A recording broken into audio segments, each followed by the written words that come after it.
मराठे हे फक्त इतिहासातला एक शब्द नाहीयेत किंवा इतिहास नाहीयेत. मराठे हे या देशाचं आणि या राज्याचं भविष्य आहेत.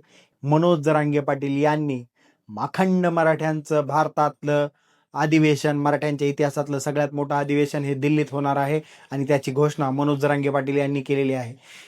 खरं तर असं म्हणतात की बुलबुल के पैरों में बाज नहीं होते, कमजोर और बुजदिलों के सर कभी राज नहीं होते, जिन्हें आदत पड़ जाती है झुक कर चलने की उनके सर पर कभी ताज नहीं होते.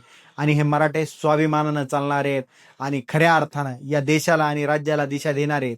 त्यामुळं पुन्हा एकदा एक वेगळी संकल्पना आणि मराठ्यांच्या इतिहासामधलं एक वेगळं पान आणि एक वेगळा अध्याय लिहिण्यासाठी महाराष्ट्रातल्या आणि देशातल्या मराठ्यांचं एक दिल्लीमध्ये अखिल भारतीय मराठा अधिवेशन जे आहे ते मनोज जरांगे पाटील यांनी त्याची घोषणा केलेली आहे आणि हे अधिवेशन आता दिल्लीमध्ये होणार आहे.